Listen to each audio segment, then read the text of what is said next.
이제 들어보겠습니다. 가정을 하나 해보죠.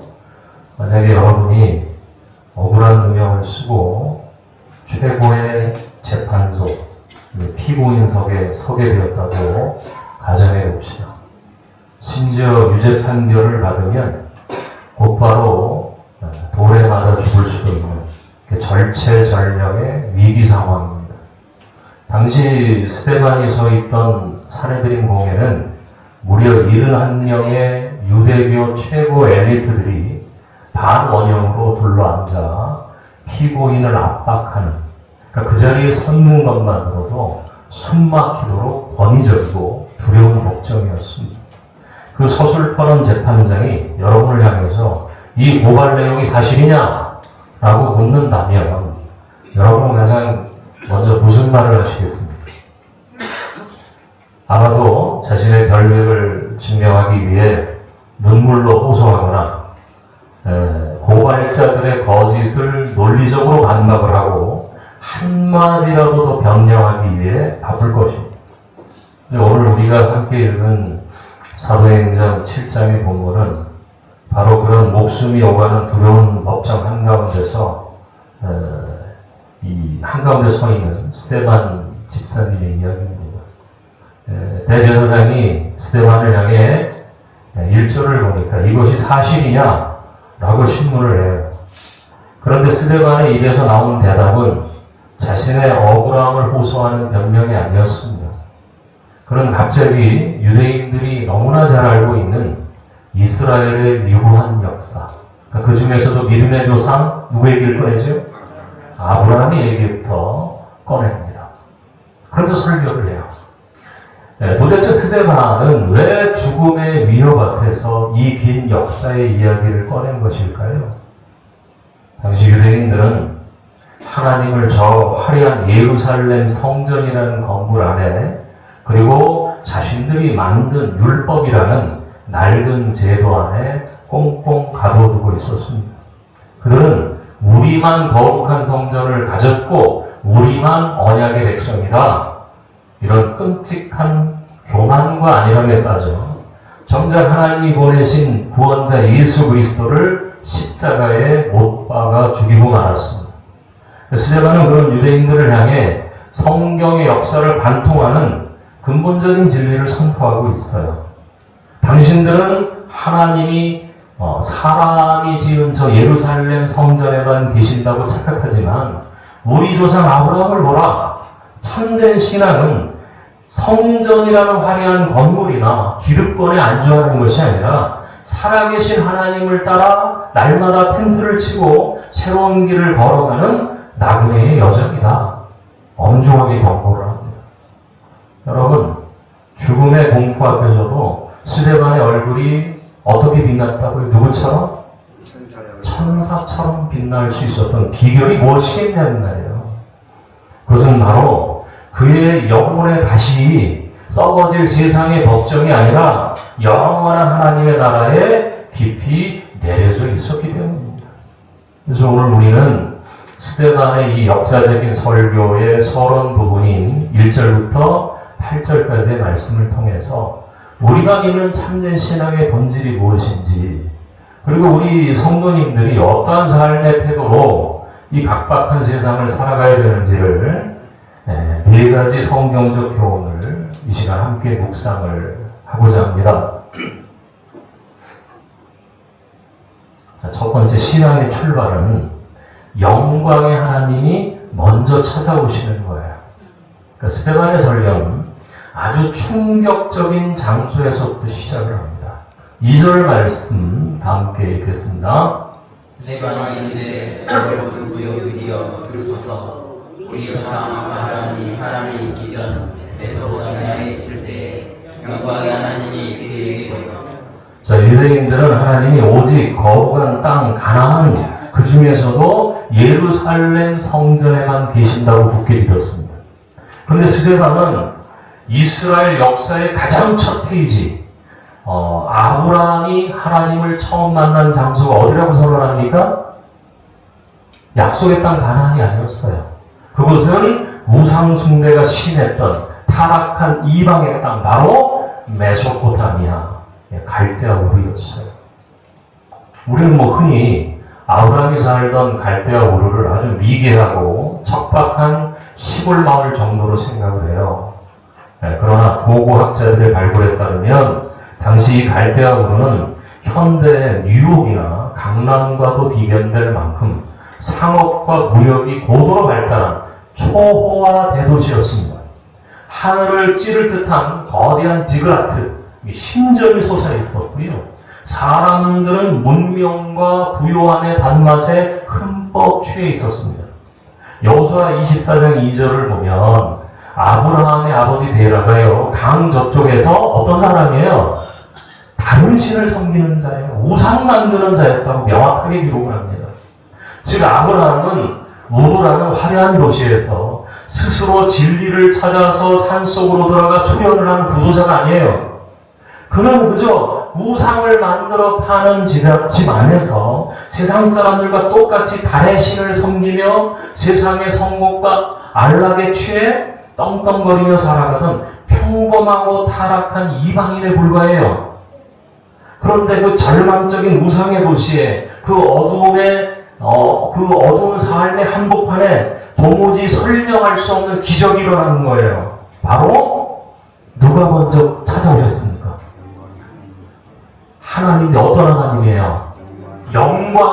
영광의 하나님이 그를 찾아오셔서 자신을 보여주신 거예요. 이게 뭐야? 이게 바로 복음이죠. 그러니까 우리가 구원받은 것은 우리가 남들보다 도덕적으로 더 깨끗하거나 우리가 먼저 하나님을 간절히 찾았기 때문이 아니라는 거예요. 여전히 세상의 우상과 돈과 쾌락을 쫓아 내 성공만을 위해 메소포타미아의 진흙탕 속을 뒹굴고 있던 우리를, 나를 누가? 어떤 하나님께서?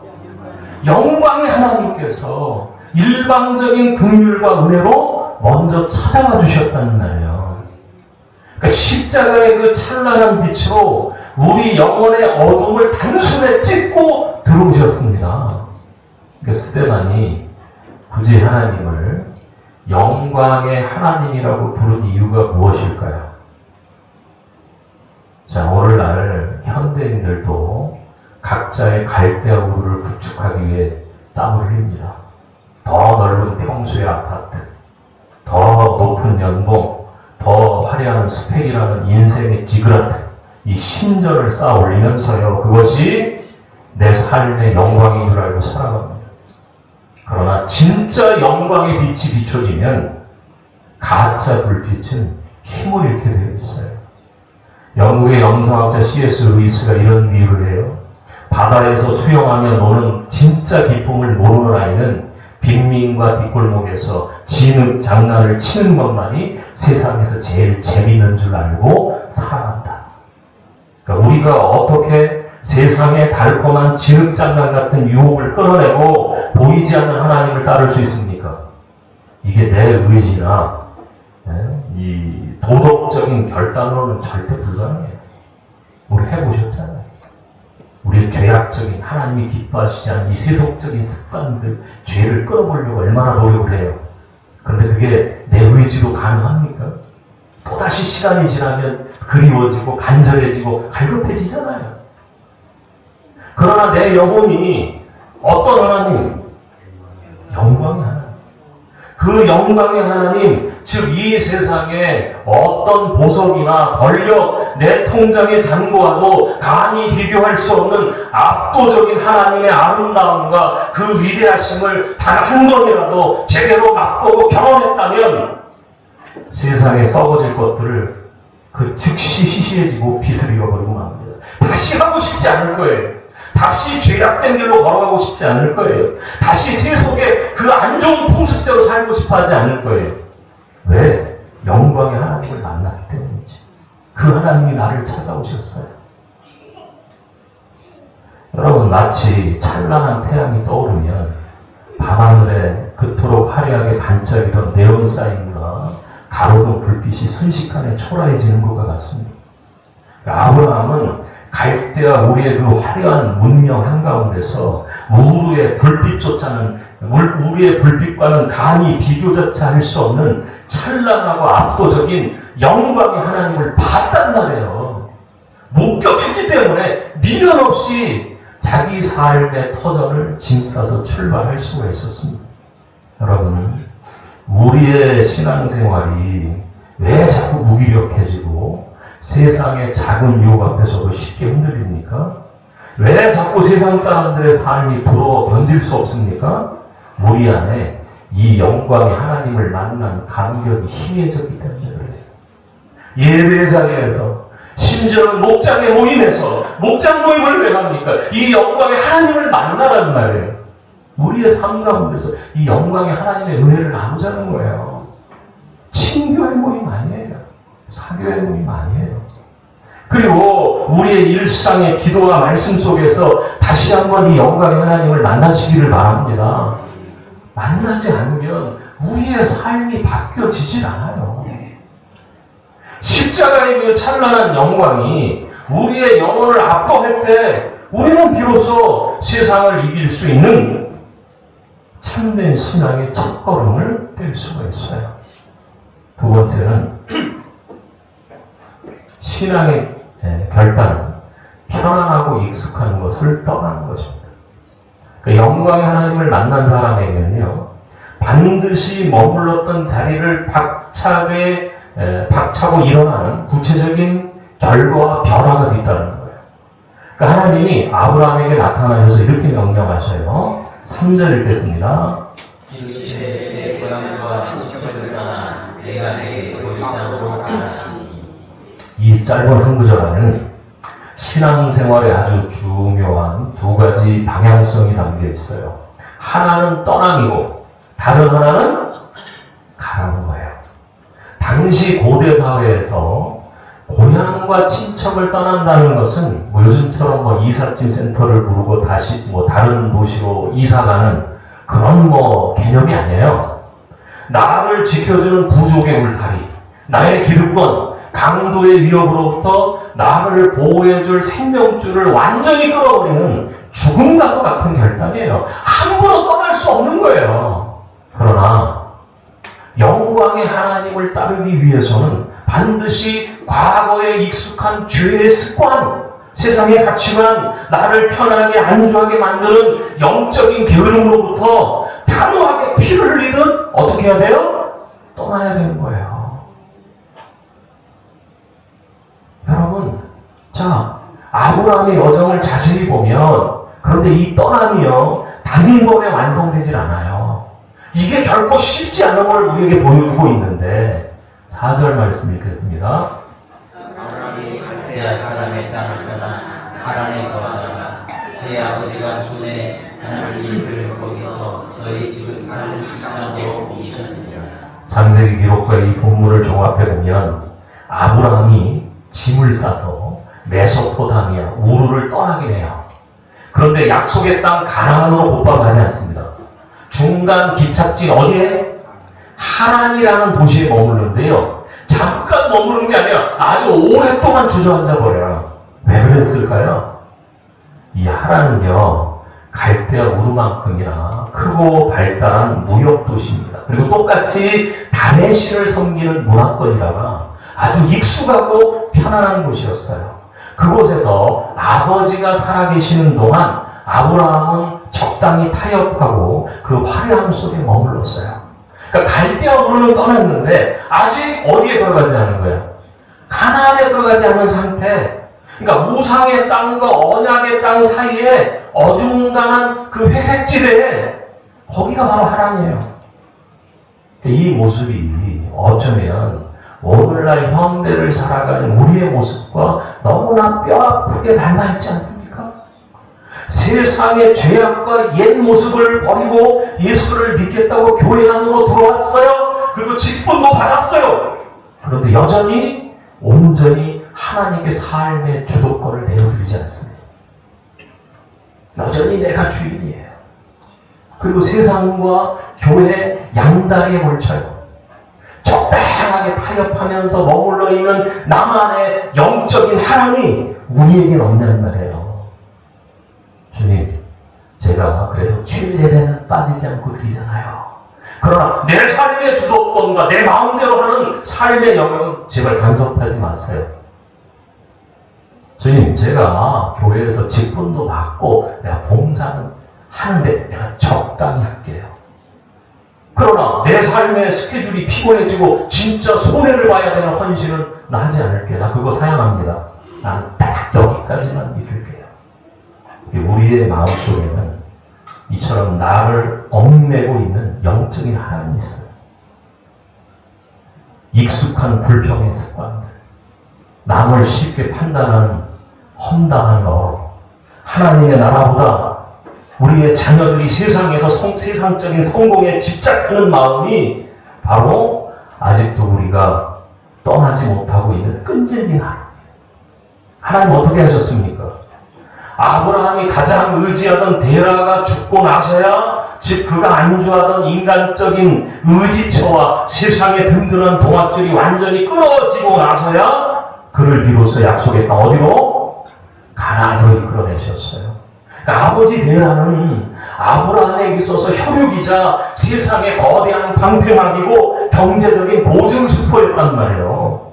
그러니까 데라가 살아있는 한 아브라함은 결코 보이지 않는 하나님만을 100% 의지할 수가 없어요. 그러니까 우리의 삶에도 여러분 우리의 삶에도 내가 하나님보다 더 의지하고 붙들고 있는 데라가 있어요. 그게 내 통장의 물질일 수도 있어요. 잔고일 수도 있고요. 내 자랑하는 인맥일 수도 있고요. 직장의 지위일 수도 있는 거예요. 때로는 하나님께서 우리가 꽉 움켜쥐고 절대 놓지 않으려는 그 하나님의 장막을 무섭게 흔드실 때가 있습니다.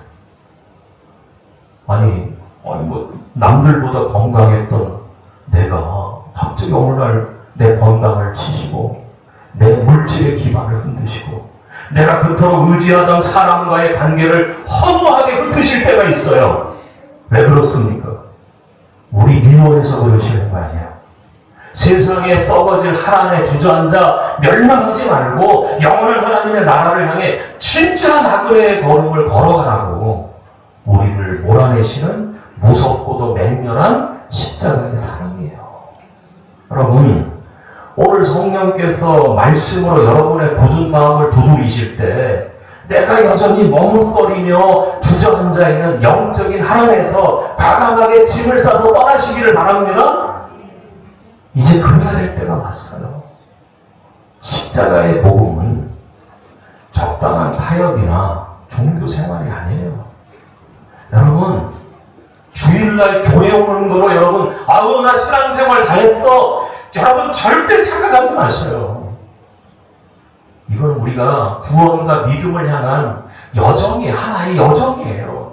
하나님을 가장 영화롭게 하는, 하나님이 가장 기쁘시게 하는 일이 바로 하나님을 예배하는 거예요. 그런데 마치 우리가 주일날 한 번 교회에 나왔다는 것만으로 나는 모든 걸 다 했잖아. 그렇게 생각하지 마세요, 여러분. 이 십자가의 복음은요, 익숙한 나의 옛사람을 완전히 떠나는 거예요. 세속적인 나를 완전히 떠나는 거예요. 주님이 지시하실 좋은 길을 향해 날마다 결단하는 거예요. 그런 성도님 되시기를 바랍니다. 세 번째로, 신앙의 현실은 당장 눈에 보이는 소유가 아닌 보이지 않는 약속을 붙잡는 겁니다. 우리가 신앙생활을 하면서 겪는 가장 큰 영적 갈등과 딜레마가 뭐죠? 내가 고향과 친척을 떠나 그 힘들다는 영적인 하나님까지 청산하고 하나님 말씀대로 순종했어요. 가나안에 들어갔어. 그럼 이제는 내 앞길에 탄탄대로가 열려야 되잖아요. 하늘마다 형통하고 물질의 복이 폭포수처럼 내려야 되잖아요. 왜? 가나안으로 들어갔으니까. 내가 기대감을 가져요. 그런데 우리가 맞닥뜨리는 영적인 현실은 어떻습니까? 우리의 계산과 정반대일 때가 많아요. 오늘 보면 5절 말씀은 성경 전체를 통틀어 가장 역설적이고 가장 가슴 먹먹한 구절 중에 하나예요. 다 함께 5절 같이 읽겠습니다. 그러나 여기서 밟을지만 땅도 유혹으로 주지 아니하시고 다만 이 땅을 아직 자식도 없는 그와 그의 후손에게 소유로 주신다고 약속하셨습니다. 자, 이 말씀을 읽으면 숨이 턱 막히지 않습니까? 자, 하나님은 아브라함에게 가나안 땅을 통째로 주시겠다고 분명히 약속하셨어요. 그래서 아브라함은 그 멀고 험한 광야길을 목숨을 걸고 걸어온 거예요. 그런데 막상 도착해보니 하나님은 아브라함에게 집을 지을 수 있는 발붙일 만한 땅 한 평조차 당장 내어주지 않으셨습니다. 아브라함은 평생을 가나안 땅에서 언제든 훌쩍 떠나야 되는 텐트를 치고 이리저리 떠도는 나그네로 외국인으로 살아야 했어요. 심지어 평생을 동고동락했던 아내 사라가 죽었을 때 시신을 매장할 땅 한 조각조차 없어가지고 이방인 해족속에게 고개를 숙이고 비싼 돈을 치러 작은 막대락을 하나를 간신히 살 수 있었습니다. 뭐 어디 그뿐이에요? 하나님은 그 거대한 땅을 그의 후손에게 주시겠다고 분명히 약속하셨는데 당시 아브라함의 나이는 점점 늙어가고 있었고 아직 자식이 한 명도 없는 상태였어요. 눈에 보이는 것은 한 뼘에 내 땅도 한 명에 내 자식도 없는 철저한 영광의 부재입니다. 그리고 절망과 실패 현실이에요. 근데 더욱 기가 막힌 건 6절이야. 6절 읽겠습니다. 하나님이 또 이같이 말씀하시되 그 후손이 다른 땅에서 나그네가 되리니 그 땅 사람들이 종으로 삼아 400년 동안을 괴롭게 하리라 하시고. 아니 지금 당장 복을 쏟아 부어 주시기는커녕 뭐라 그럽니까? 앞으로 간신히 태어날 내 후손들이 무려 몇 년 동안? 400년 동안이나 남의 나라 이집트에서 끔찍한 노예 생활과 고통을 당하게 될 것이라는 무서운 예언을 하십니다. 여러분, 만약에 오늘날 우리가 짐을 싸들고 산에 올라가서 금식하면서 기도했는데 이런 응답을 받았다면 어떻게 하시겠어요? 하나님, 아니 제가 일평생 주일 지키고 피땀 흘려 번 돈 헌금하고 그냥 온몸 부서져가 교회를 위해서 봉사하고 순종했는데 나한테 떨어지는 건 땅 한 평 없고 자식도 안 열리고 심지어 내 후손들이 400년 동안 종살이를 하며 고생한다고요? 지금 장난하십니까? 이게 무슨 축복이에요? 나는 이런 예수 안 믿습니다. 당장 짐을 싸서 안락했던 갈대아 우르로 돌아가 버리지 않겠습니까? 우리는 흔히 컵라면이 익는 3분조차도 기다리기 힘들어하는 무척이나 조급한 시대를 살아가고 있어요. 오늘 당장 내 기도가 응답되지 않으면 하나님이 나를 버리셨다고 원망합니다. 마치 그냥 로켓 배송처럼 내일 당장 내가 원하는 축복의 상자가 내 문 앞에 도착해야 직성이 풀려요. 그런데 하나님의 시간표는 우리의 얄팍한 조급함과 차원이 달라. 그런데 여러분, 바로 여기에 기독교 신앙의 가장 위대한 본질과 가슴 뛰는 비밀이 숨겨져 있는데, 참된 신앙은 당장 내 눈앞에 떨어지는 현실의 보상이나 눈에 보이는 등기부 등본을 쫓아가는 것이 아니라 철저하게 하나님의 보이지 않는 약속을 붙들고 인내하는 거예요. 여러분, 현대 교회의 가장 큰 비극이 뭔지 아십니까? 신앙을 자꾸만 자판기 같은 거래로 생각한다는 거예요. 내가 줄 성수하고 11조 내고 봉사했으니까 하나님 당연히 내 건강을 지켜주셔야 되고 내 자녀 좋은 대학에 떡하니 붙여주시고 내 사업 대박나게 해주셔야 돼. 이게 뭐야? 이게 기복주의죠. 얄팍한 기복주의 병에 들어있어요. 이것은 십자가를 지고 하나님을 섬기는 것이 아니라 하나님을 수단과 도구로 전락시키는 것이고 내 욕망의 배를 채우려는 고도의 우상 숭배와 다를 게 없어요. 아브라함의 믿음이 왜 믿음의 조상이라고 그럽니까? 아브라함의 믿음을 왜 위대하다고 성경이 칭찬하는 이유는 그가 땅을 많이 얻은 부동산의 부자가 돼서가 아니라니까요. 내 손에 쥔 것이 당장 아무것도 없고 내 눈앞에 현실의 벽이 캄캄하고 심지어 후손들이 400년 동안 핍박을 받을 것이라는 두려운 예언 앞에서도 역사의 주관자이신 하나님, 그 신실하신 하나님의 약속은 비록 내 당대가 아니라 수백 년 뒤에라도 반드시 기필코 온전하게 이루어진다. 라는 사실을 굳게 믿은 거예요. 그리고 다시 갈대우로 돌아가지 않고 그 나그네 일을 포기하지 않은 거예요. 진짜 영적인 부자는요, 당장 지갑에 현금을 많이 가진 사람이 아니라 하늘은행에서 보증하는 절대 부도가 나지 않은 하나님의 확실한 언약의 어음을 가슴에 품고 다니는 사람입니다. 이 보이지 않는 언약의 어음에는요, 절망으로 끝나지 않은 하나님의 위대한 계획이 적혀져 있는데, 이어지는 7절 말씀이 있겠습니다. 또 육신에 종삼는 날을 내가 심판하리니 그 후에 그들이 나와서 이곳에서 나를 섬기리라 하시고. 아멘.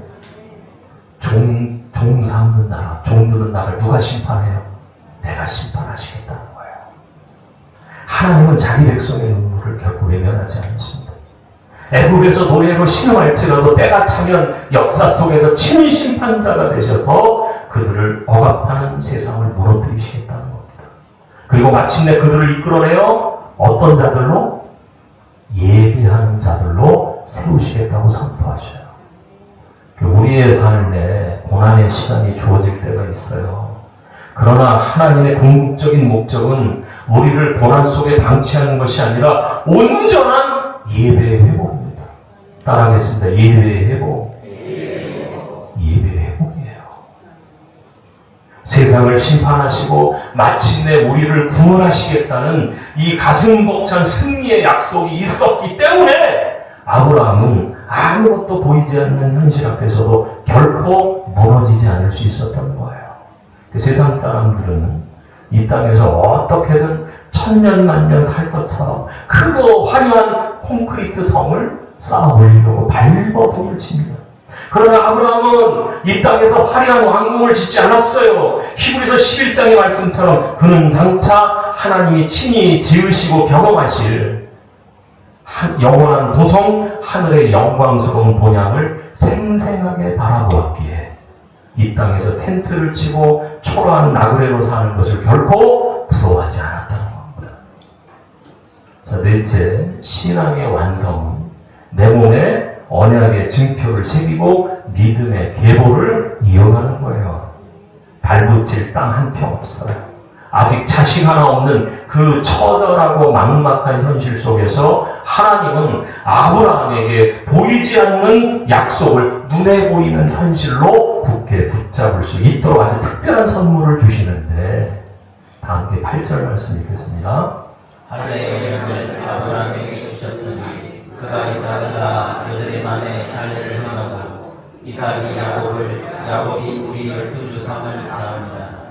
하나님이 아브라함의 할례를 명하셨습니다. 할례가 뭐예요? 내 몸에 가장 민감한 곳, 생명의 근원이 되는 곳에 피를 흘려 상처를 내고 살점을 베어내는 겁니다. 이것은요, 곧 영적인 선언이에요. 나의 육신의 힘과 내 인간적인 방법은 이제 죽었습니다. 내 생명과 내 후손과 내 미래의 모든 가능성은 오직 보이지 않는 하나님의 약속에만 달려 있습니다. 처절한 믿음의 고백이에요. 이 고백을 자기 몸에 지워지지 않는 흔적으로 새겨 넣은 게 할례예요. 아무런 기약이 없는 캄캄한 시간 속에서도 아브라함은 믿음으로 자기의 몸에 십자가의 흔적을 새겼어요.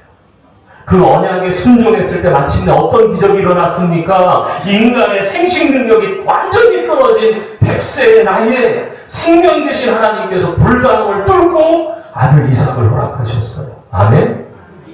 그리고 그 할례의 언약이 아브라함에게서 멈추지 않아요. 이삭에게로, 이삭에서 야곱에게로, 야곱에서 이스라엘의 12조상에게로 면면이 흘러가며 마침내 보이지 않던 약속이 살아 숨쉬는 위대한 생명의 계보로 열매맺기 시작하는 거예요.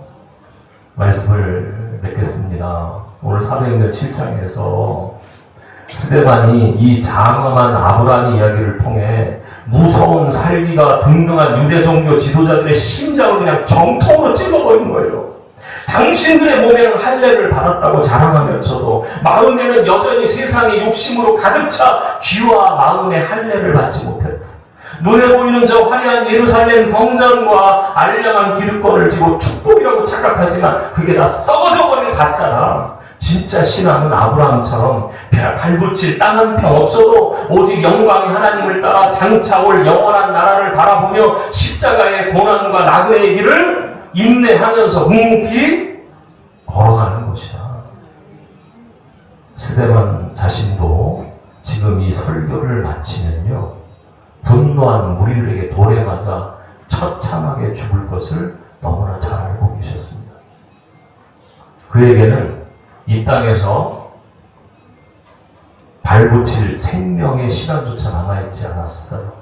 그러나 그는 육신의 눈을 들어 하늘이 열리고 영광의 하나님, 그리고 영광의 하나님 우편에 친히 서 계신 누굴 봤을까요? 예수 그리스도를 생생하게 봤기에 그 잔혹한 죽음의 돌팔매 앞에서도 천사와 같이 환한 얼굴을 하고 자신의 영혼을 평안히 기탁할 수 있었습니다. 사랑하는 여러분, 오늘 이 시간에 강단에서 선포되는 말씀 앞에 우리의 무뎌지고 세상과 타협했던 신앙의 옷깃을 다시 한번 단단히 여길 수 있기를 바랍니다. 우리는 이 썩어질 세상에 영원한 뿌리를 내리고 천년만년 살아갈 사람들이 아니에요. 우리는 언젠가 주님이 우리의 이름을 부르시면 내가 그렇게 아둥바둥 쥐고 있던 모든 통장과 부동산과 자존심이라는 텐트를 다 접어두고 가벼운 발걸음으로 떠나야 될 영적인 나그네들입니다. 내 눈앞에 당장 기도의 응답이 보이지 않아 답답하십니까? 내가 그토록 눈물을 흘려 헌신하며 교회를 섬겼는데 돌아온 것은 칭찬이 아니라 오해와 서운함, 고난의 연속입니까? 그렇다면 여러분은 지금 성경이 증언하는 가장 정확한 십자가의 길, 위대한 나그네의 길을 걷고 계신 거예요. 여러분, 사람의 말에 흔들리지 마십시오.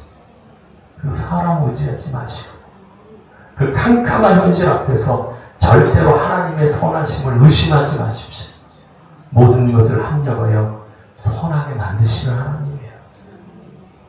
신실하신 영광의 하나님은 여러분이 흘린 그 눈물의 수고와 아무도 알아주지 않고 보이지 않는 곳에서의 헌신을 다 보고 계시오. 비록 이 땅에서는 나그네처럼 수고의 짐을 질지라도 우리의 몸과 마음에 새겨진 그 거룩한 십자가의 흔적을 보시고 영원한 하늘 본향에서 결코 썩지 아니할 찬란한 영광의 유업을 넘치도록 부어주실 줄로 믿습니다. 나가 우리의 이 눈물 어린 헌신이 이삭과 야곱의 시대를 지나 우리의 다음 세대 자녀들까지 믿음의 계보로 아름답게 흘러가야 되잖아요. 이번 한 주간 다시 치열한 삶의 현장으로 나가실 때 썩어질 세상의 영광에 주저앉지 마시고요. 내 손에 쥔 것 하나 없을지라도 내 인생을 향한 하나님의 보이지 않는 이 굳건한 약속을 깊이 마음속에 새기시기를 바랍니다. 영광의 주님을 따라 당당하고 힘차게 걸어가는 참된 십자가의 순례자들, 우리 동문교회 모든 원석들이 다 되시기를 우리의 영원한 소망이 되시는 주 예수 그리스도의 이름으로 간절히 축원합니다. 기도하겠습니다. 살아계신 영광의 하나님, 오늘 거룩한 주일 예배를 통해 우리를 낡은 종교의 껍데기에서 건져내어 생생한 삶의 자리로 부르시는 주님의 크고 위대하신 음성을 듣게 하시니 참으로 감사합니다. 하나님, 우리가 주일 오전 이 평안한 예배당 안에 있을 때만 만나주시는 분이 아니라 우상이 가득했던 갈대와 우루와 냄새나는 애굽의 지하 감옥 속으로 친히 뚫고 들어오시는 분임을 이 시간 다시 한번 깨닫습니다. 주님, 우리는 그동안 주일 예배당 문을 나서는 순간부터 하나님을 까맣게 잊어버리고 살았음을 고백합니다. 영원한 하나님의 약속보다 내 손에 움켜진 재물과 눈에 보이는 세상의 성공이 나를 지켜줄 것이라고 착각하며 애굽의 화려함에 마음을 빼앗겼던 우리 어리석음을 십자가의 보혈로 용서하여 주옵소서. 내일부터 다시 시작되는 우리의 일상은 참으로 치열하고 무겁습니다. 치열한 경쟁이 있는 일터와 얽히고 설킨 관계의 아픔 속으로 나아갈 때 우리를 지치게 만드는 이 시련 앞에서도 원망하거나 무너지지 않게 하옵소서. 캄캄한 구덩이 속에서도 요새 하나님이 이 아브라함을 단련하셨던 것처럼 하나님이 이 고난 속에서 반드시 나와 함께 하신다는 십자가의 섭리를 굳게 믿고 선파는 니네 백성들 되게 하여 주옵소서. 오늘도 주님과 동행하는 가장 거룩한 은혜의 지성소가 되기를 원하고, 이번 한 주간도 사망의 음침한 골짜기에서 우리의 손을 단단히 붙잡고 걸어가실 우리 주 예수 그리스도의 이름으로 기도합니다.